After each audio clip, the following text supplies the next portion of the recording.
hear all the time how things have changed after 9/11, and nowhere did they change more than in the security industry. One of the important lessons we learned from 9/11 is that terrorists do not need to bring bombs into our country. We already have potentially lethal explosives sitting in chemical plants and manufacturing facilities throughout the nation.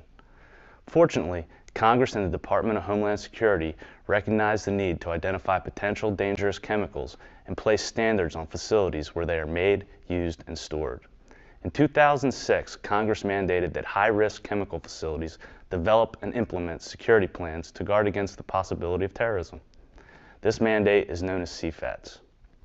The Chemical Facility Anti-Terrorism Standard was created to establish a baseline level of security for facilities considered to pose high risk to the general population in the event of a terrorist attack.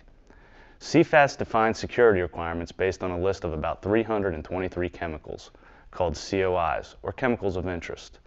It does not just affect the chemical or petrochemical industries, it also includes sectors such as chemical manufacturing, storage and distribution, energy and utilities, agriculture and food, paints and coatings, and even healthcare.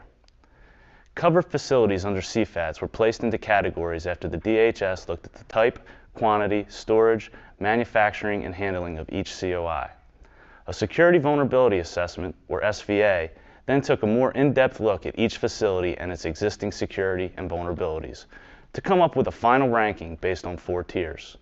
Facilities with the highest level of risk were placed into a Tier 1 category, while those with the lowest levels of risk were put into a Tier 4 category. Some security integrators experienced in petrochemical facility security have been following CFATS from its inception. These integrators can help cover facilities both with their submission of the site security plan and its implementation in providing solutions for specific tier rankings and each risk-based performance standard. Many mandated facilities have safety officers and officials, but some do not have personnel specifically covering security issues, so the safety or compliance officer has to fill in the gaps. To help them with the process, these facilities need to look for a security integrator with the following qualities: an extensive background in chemical plant security that displays an understanding of the industry's needs and complexities, a thorough knowledge and understanding of CFATS. The integrator needs to know the background and have a good understanding of tiering and RBS requirements. Chemical Terrorism Vulnerability Information Certification, or CVI. DHS has put into place restrictions to make sure that the information facilities have provided the department does not fall into public hands. An integrator with CVI certification has been pre-screened and instructed on what information needs to be kept private and how to keep it from getting into the public arena. Safety Act certification. This means that the integrator's electronic security services have been certified by the DHS to limit the legal liability of the end user if a terrorist attack should occur.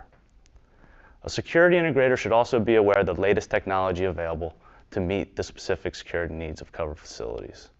Perimeter security is a large part of the risk-based performance standards, and integrators need to be up on the latest intrusion detection, including fiber-based fence detection, video analytics, radar detection, and thermal video.